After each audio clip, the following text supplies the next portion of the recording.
എല്ലാവർക്കും നമസ്കാരം. ഞാൻ കമറുദ്ദീനാണ് നെന്മാറിൽ നിന്ന്.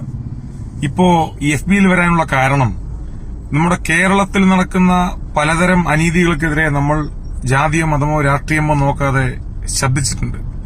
പക്ഷേ ഇപ്പോൾ പറയാൻ പോകുന്നത് അന്താരാഷ്ട്ര തലത്തിൽ നടക്കുന്ന ചില കാര്യങ്ങളുണ്ടല്ലോ, അതുമായി ബന്ധപ്പെട്ടിട്ടാണ്. ഇന്ത്യയിലെ ആളുകൾ അമേരിക്കയിൽ അനധികൃതമായി കുടിയേറി ജീവിച്ചുകൊണ്ടിരിക്കുന്ന ഇന്ത്യയിലെ പൌരന്മാരെ നാടുകടത്തി ബഹുമാനപ്പെട്ട യുഎസിന്റെ ഇപ്പോഴുള്ള പ്രസിഡന്റ് ഡൊണാൾഡ് ട്രംപ് നാടുകടത്തിയത് ഇന്ത്യക്കാരെയാണ്.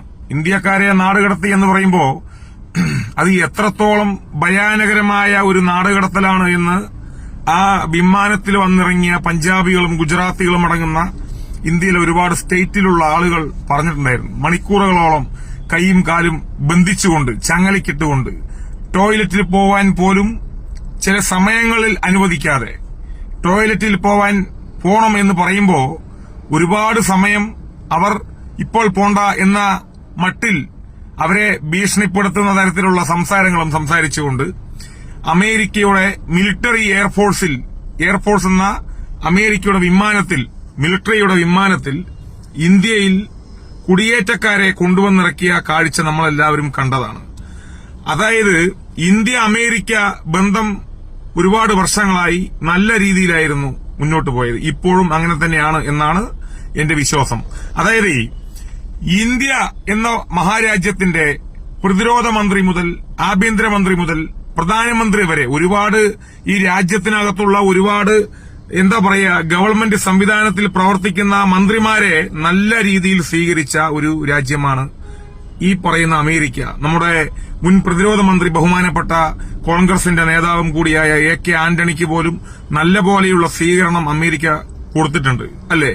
നമ്മുടെ ബഹുമാനപ്പെട്ട ഇന്ത്യയുടെ പ്രധാനമന്ത്രി നരേന്ദ്ര ദാമോദർ ദാസ് മോദിക്ക് പോലും നല്ല പോലുള്ള സ്വീകരണം അമേരിക്കയിൽ കൊടുത്തിട്ടുണ്ട്. നല്ല നല്ല ബന്ധങ്ങളാണ്. ഇന്ത്യ എന്ന മഹാരാജ്യത്തെ നല്ലപോലെ കൂട്ടുപിടിച്ചുകൊണ്ട്, കാരണം അമേരിക്ക എന്ന് പറയുന്ന ലോകവൻശക്തി ഇന്ത്യ എന്ന മഹാരാജ്യത്തെ നല്ലപോലെ കൂട്ടുപിടിച്ചുകൊണ്ട് ഒരുപാട് ആനുകൂല്യങ്ങൾ നൽകുകയും അതുപോലെ തന്നെ പ്രതിരോധ മേഖലയിൽ വിദേശകാര്യ നയത്തിൽ ഒരുപാട് വിട്ടുവീഴ്ചകൾ ചെയ്തുകൊണ്ട് രാജ്യത്തെ നെഞ്ചോട് ചേർത്ത് നിർത്തുന്ന ഒരു സമീപനമായിരുന്നു ഈ അടുത്ത കാലം വരെ ഇന്ത്യ രാജ്യം കണ്ടുകൊണ്ടിരുന്നത്.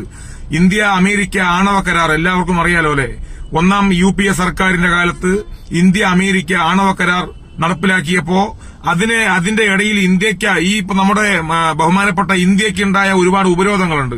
999 കാലഘട്ടങ്ങളിൽ ഇന്ത്യയുടെ രാജസ്ഥാനിലെ പൊക്രാനിൽ ആണവ പരീക്ഷണം നടത്തിയ അന്നത്തെ ആദരണീയനായ മരണപ്പെട്ടുപോയ നമ്മുടെ വാജ്പേയിന്റെ നേതൃത്വത്തിൽ ആണവ പരീക്ഷണം നടത്തി ലോകരാജ്യങ്ങളും അന്താരാഷ്ട്ര സമൂഹം, യൂറോപ്യൻ യൂണിയൻ, ലാറ്റിൻ അമേരിക്കൻ രാജ്യങ്ങളും ആഫ്രിക്കൻ രാജ്യങ്ങളും ഇന്ത്യക്കെതിരെ ഉപരോധം കൊണ്ടുവന്നപ്പോ ആ ഉപരോധത്തെയെല്ലാം നല്ലപോലെ മറികടന്നുകൊണ്ട് രാജ്യത്തിന്റെ അന്നത്തെ പ്രധാനമന്ത്രി ഉപരോധം ഏർപ്പെടുത്തിയ ഓരോ രാജ്യങ്ങളിലും സന്ദർശനം നടത്തിക്കൊണ്ട് ആ ഉപരോധത്തെ അയവ് വരുത്തിക്കൊണ്ട് മുന്നോട്ട് പോയ ഒരു സാഹചര്യം നമ്മളെല്ലാവരും കണ്ടതാണ്. കാണാത്തവർ കേട്ടതാണ്, അല്ലേ? ഞാനൊക്കെ കേട്ടതാണ്, കേട്ടറിവുള്ളൂ, കണ്ടിട്ടില്ല. അപ്പോ അങ്ങനെയുണ്ടായി ആ ഉപരോധങ്ങൾ വർഷങ്ങളോളം ആ ഉപരോധം ഈ ഇന്ത്യക്കെതിരെ നിലനിൽക്കെ ഇന്ത്യ അമേരിക്ക ആണവ കരാർ നടപ്പിലാക്കിയപ്പോ നടപ്പിലാക്കുന്നതിന് തൊട്ട് മുന്നേ വരെ ആ ഉപരോധം ഉണ്ടായിരുന്നു. ഇന്ത്യ അമേരിക്ക ആണവ കരാർ എന്ന് പറയുന്ന ആണവ കരാർ പ്രാബല്യത്തിൽ വരണമെങ്കിൽ ഇന്ത്യക്കെതിരെയുള്ള ലോകരാജ്യങ്ങളുടെ ഉപരോധങ്ങൾ നീക്കം ചെയ്യേണ്ട ഒരു ആവശ്യമുണ്ട്. അപ്പോ അന്നത്തെ അമേരിക്കയുടെ പ്രസിഡന്റ് ജോർജ് ബുഷ് പോലും ഇന്ത്യക്കെതിരെയുള്ള ഉപരോധങ്ങൾ ലോകരാഷ്ട്രങ്ങളോട് ഉപരോധം ഏർപ്പെടുത്തിയ രാഷ്ട്രങ്ങളോട് നീക്കം ചെയ്യാൻ ആവശ്യപ്പെട്ട് അതുപോലെ ഒരുപാട് രാഷ്ട്രങ്ങൾ നീക്കം ചെയ്തുകൊണ്ട് അമേരിക്കയും ഇന്ത്യയും തമ്മിലുള്ള ആണവ കരാർ പൂർണ്ണമായിട്ടും പ്രാബല്യത്തിലായത് ജോർജ് ബുഷിന്റെ നേതൃത്വത്തിലുള്ള അന്നത്തെ അമേരിക്കന്റെ സർക്കാരും അന്നത്തെ നമ്മുടെ ബഹുമാനപ്പെട്ട മരണപ്പെട്ടുപോയ കോൺഗ്രസിന്റെ നേതാവ് കൂടിയായ ഡോക്ടർ മൻമോഹൻ സിംഗും കൂടിയുള്ള ഒരു കരാറിൽ 123 കരാർ ഒപ്പുവെച്ച് ഇന്ത്യക്കെതിരെയുള്ള ഒരുപാട് ഉപരോധങ്ങൾ അന്നത്തെ അമേരിക്ക നീക്കം ചെയ്തിട്ടുണ്ട്. അമേരിക്കന്റെ നേതൃത്വത്തിലുള്ള സർക്കാർ, ജോർജ് ബുഷിന്റെ സർക്കാർ ഈ അന്താരാഷ്ട്ര സമൂഹത്തിനോട് സമ്മർദ്ദം ചെലുത്തിക്കൊണ്ട് ഒരുപാട് രാജ്യങ്ങൾ ഇന്ത്യക്കെതിരെ ഉപരോധം ഏർപ്പെടുത്തിയപ്പോൾ ആ ഉപരോധത്തെ പോലും മരവിപ്പിച്ചുകൊണ്ട് ഇന്ത്യ അമേരിക്ക ആണവ കരാർ നടപ്പിലാക്കി. അത് ഒരുപാട് ഗുണങ്ങളുണ്ട് എന്നാണ് കേട്ടുകേൾവി. അതുപോലെ ഒരുപാട് ഇന്ത്യക്ക് വിട്ടുവീഴ്ചകൾ ചെയ്തു. ആ വിട്ടുവീഴ്ചകൾ ചെയ്യുന്നതിനൊക്കെ ഒരുപാട് കാരണങ്ങളുമുണ്ട് കേട്ടോ. പറയുമ്പോ എല്ലാം പറയാണ്. അതായത് നമ്മുടെ അയൽ രാജ്യമായ ചൈന നല്ല രീതിയിൽ ഒന്നാമത് ചൈന വീറ്റോ പവറാണ്, എല്ലാവർക്കും അറിയാമല്ലോ. ചൈന നല്ല രീതിയിലുള്ള വളർച്ച കൈവരിച്ചുകൊണ്ടിരിക്കുന്ന ഒരു കാഴ്ചയാണ് ലോകം ഇന്ന് നാം എല്ലാവരും കണ്ടുകൊണ്ടിരിക്കുന്നത്. ആ ചൈനയുടെ വളർച്ച അമേരിക്കയ്ക്ക് ഭയമാണ്. അതുകൊണ്ട് ചൈനയെ പിടിച്ചുകെട്ടണമെങ്കിൽ ചൈനയുടെ അയൽ രാജ്യമായ ഇന്ത്യയോട് നല്ലപോലെയുള്ള സൗഹൃദം സ്ഥാപിക്കണം എന്ന ഉദ്ദേശത്തിന്റെ അടിസ്ഥാനത്തിലാണ്. പിന്നെയെന്ന് പറയുമ്പോൾ ലോകത്തെ ഏറ്റവും വലിയ ജനാധിപത്യ മതേതര രാജ്യമായ ഇന്ത്യയോട് നല്ലപോലെ ആഴത്തിലുള്ള സൗഹൃദം സ്ഥാപിക്കണമെന്ന് അമേരിക്കയ്ക്ക് തോന്നിയതുകൊണ്ടാണ് ഇന്ത്യയായിട്ട് നല്ലപോലെ കരാറുകളിൽ ഒപ്പിടുകയും പ്രതിരോധ മേഖലയിലും വിദേശകാര്യ മേഖലയിൽ പല മേഖലകളിലും ഇന്ത്യയായിട്ട് നല്ല ബന്ധം സ്ഥാപിക്കാൻ അമേരിക്കയ്ക്ക് കഴിഞ്ഞത്. പിന്നെ എനിക്ക് പറയാനുള്ളത് ഇന്ത്യയുടെ വളർച്ച ചില്ലറയല്ല എന്ന് ലോകരാഷ്ട്രങ്ങൾക്ക് നല്ലപോലെ അറിയുന്നതുകൊണ്ട് ആ ഇന്ത്യയുടെ വളർച്ചയിൽ നമുക്ക് നല്ലൊരു മുതലുണ്ടാക്കണം. നമ്മൾക്കൊരു വലിയൊരു മുതൽക്കൂട്ടാണ് ഇന്ത്യ എന്ന മഹാരാജ്യം. ഭാവി ഇന്ത്യ ലോകത്തിന് മാതൃകയായി മാറും എന്ന ചിന്ത അമേരിക്കയ്ക്ക് മുൻകൂട്ടി ഉള്ളതുകൊണ്ടും ചൈനയെ പിടിച്ചു നിർത്തണമെങ്കിൽ നമ്മുടെ ഇന്ത്യ എന്ന മഹാരാജ്യത്തെ നമ്മൾ നല്ലപോലെ ഈ ഇന്ത്യയോട് നല്ലപോലെ അടുക്കുകയും വേണമെന്ന മുൻകൂട്ടി ഉദ്ദേശിച്ചുകൊണ്ടാണ് ഇന്ത്യയോട് സ്നേഹം പുലർത്തുന്നത് ഈ പറയുന്ന അമേരിക്ക അറിഞ്ഞുകൊണ്ട് ആത്മാർത്ഥമായിട്ടുള്ള സ്നേഹമാണെന്നൊരിക്കലും പറയാൻ കഴിയില്ല. അതിൽ ഒരുപാട് കളികളുണ്ട് സുഹൃത്തുക്കളെ. അതായത് മുൻ വിദേശകാര്യ സെക്രട്ടറി ദേവയാനി എന്ന് പറയുന്ന ഒരു മേഡം IAS കാരി നമുക്കുണ്ടായിരുന്നു. ആ IAS കാരി അമേരിക്കയിൽ സന്ദർശനം നടത്തിയപ്പോ അമേരിക്കയിലുള്ള അന്നത്തെ ഉദ്യോഗസ്ഥർ, എയർപോർട്ട് ഉദ്യോഗസ്ഥർ, ആ സ്ത്രീയുടെ ആ IAS കാരിയായിരുന്ന മുൻ വിദേശകാര്യ സെക്രട്ടറി ആയിരുന്ന ആ മേഡത്തിനെ മൊത്തം തുണിയഴിപ്പിച്ചുകൊണ്ട് ചെക്ക് ചെയ്തു. അത് വലിയ ചർച്ചയായി, അന്താരാഷ്ട്ര തലത്തിൽ വലിയ ചർച്ചയായി. തുണിയില്ലാതെ എല്ലാം ചെക്ക് ചെയ്യുക എന്ന് പറയുമ്പോൾ അതും മുൻ വിദേശകാര്യ സെക്രട്ടറിയുടെ അവസ്ഥയാണ് ലോകം കണ്ടത്. അതിനെതിരെ ഇന്ത്യ രാജ്യം ഒന്നടങ്കം പ്രതിഷേധം രേഖപ്പെടുത്തി. അത് രണ്ടാം UPA സർക്കാരിന്റെ കാലത്താണെന്നാണ് എന്റെ വിശ്വാസം. ഇന്ത്യയിലുള്ള അമേരിക്കൻ എംബസിക്ക് ഇന്ത്യൻ ഗവൺമെന്റിന്റെ സെക്യൂരിറ്റി നിരോധിച്ചു.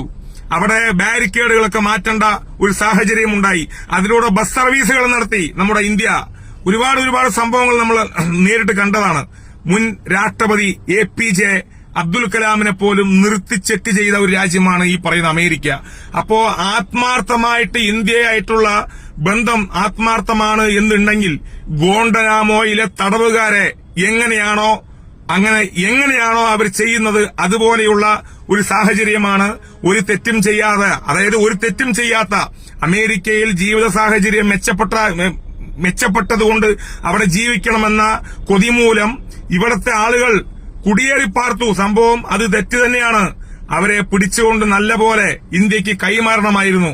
കൈയും കാലും ബന്ധിപ്പിച്ചുകൊണ്ട് അവരുടെ മിലിറ്ററി എയർഫോഴ്സിൽ വിമാനത്തിൽ കയറ്റിയിട്ട് വളരെ ക്രൂരമായ തരത്തിലുള്ള ഗോണ്ടനാമോലെ പ്രതികളെ കാണുന്നത് പോലെയുള്ള സമീപനം കാഴ്ചവെച്ച അമേരിക്കയോട് നമ്മൾ ഒരു കാലത്ത് ഇന്ദിരാഗാന്ധി എന്ന് പറയുന്നൊരു രാജ്യം ഭരിച്ച ഉരുക്കുവനിധി ഉണ്ടായിരുന്നു. എല്ലാവർക്കും അറിയാമല്ലോ അല്ലെ.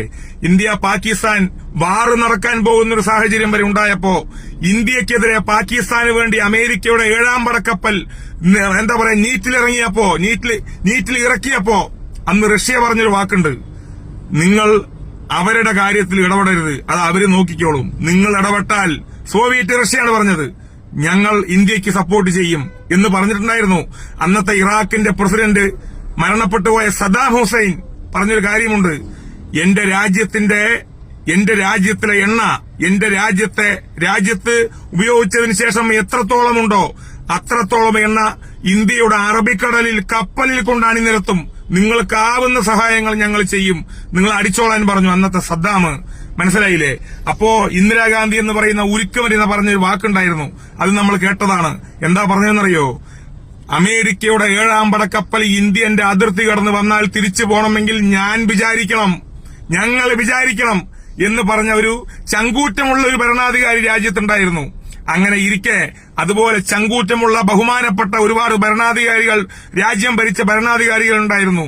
ലോക നേതാവ് എന്ന് പോലും നമ്മുടെ ബഹുമാനപ്പെട്ട ഇന്ത്യയുടെ പ്രധാനമന്ത്രി മോദിയെ ലോകം വാഴ്ത്തിപ്പാടുമ്പോ സോഷ്യൽ മീഡിയ പ്ലാറ്റ്ഫോമുകളിലും ട്വിറ്ററിലും ഫേസ്ബുക്കിലും എല്ലാ മേഖലയിലും കോടിക്കണക്കിന് ഫോളോവേഴ്സ് ഉള്ള ബഹുമാനപ്പെട്ട ഇന്ത്യയുടെ പ്രധാനമന്ത്രിയെ പോലും ലോകം വാഴ്ത്തിപ്പാടുമ്പോ അത്രയും പവർഫുള്ളായ ഒരു പ്രധാനമന്ത്രി രാജ്യം ഭരിച്ചുകൊണ്ടിരിക്കുമ്പോ ആ രാജ്യത്തിന്റെ കീഴിലുള്ള ആളുകൾ അമേരിക്കയിൽ അനധികൃതമായി കുടിയേറിയപ്പോ ആ അമേരിക്ക കാണിച്ച നയത്തെ ശക്തമായി എതിർക്കാതെ സംയമനം പാലിച്ചുകൊണ്ട് ബന്ധങ്ങൾ പോവാത്ത രീതിയിൽ നല്ലപോലെ മുന്നോട്ട് പോകണം എന്നുള്ള ചിന്തയിൽ മൗനം പാലിക്കുന്ന സമീപനം ഒരിക്കലും ഇന്ത്യയുടെ ജനാധിപത്യ മതേതര വിശ്വാസികൾക്ക് അംഗീകരിക്കാൻ കഴിയാത്ത ഒരു സാഹചര്യമാണ്.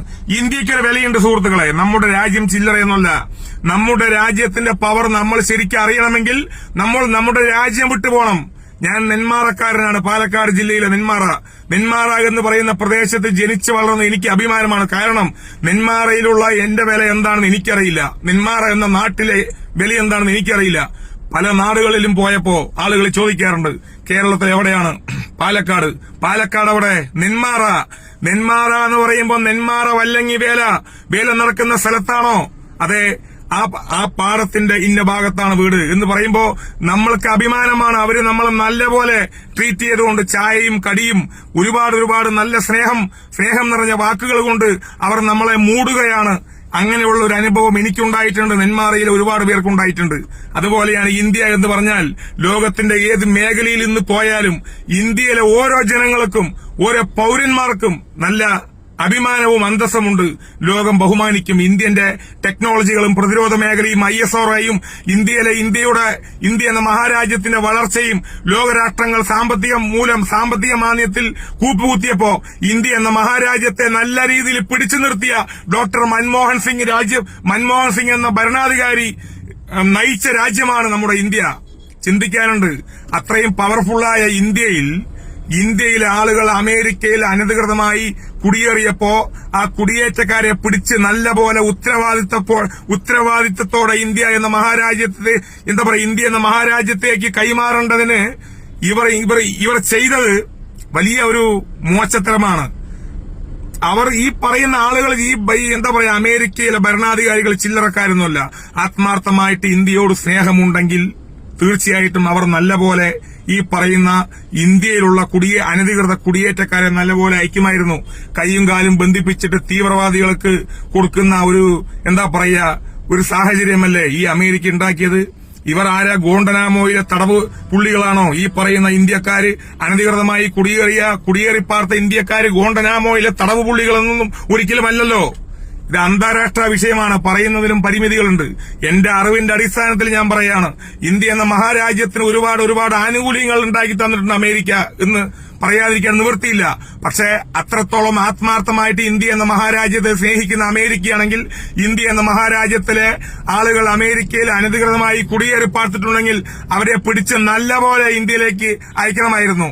അതല്ലാതെ ഗോണ്ടനാമോയിലെ തടവുപുള്ളികളെ പോലെ, അൽഖായിദയെ പോലെ, ഐസിസിനെ പോലെയുള്ള തീവ്രവാദികൾക്ക് കൊടുക്കുന്ന ഒരു സാഹചര്യമല്ല.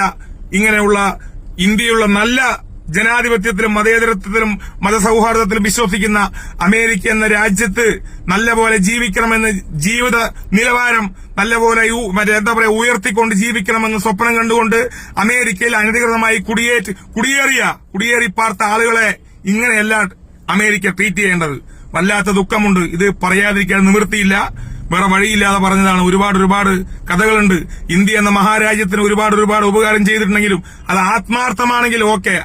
ഇതിൽ തന്നെ നമ്മൾക്ക് നല്ലപോലെ ബോധ്യമുണ്ട്. ആത്മാർത്ഥതയുണ്ടോ ഈ പറയുന്ന ഇന്ത്യയിൽ? ആത്മാർത്ഥതയുണ്ടോ? അവർ ചെയ്തത് ആത്മാർത്ഥതയുണ്ടോ?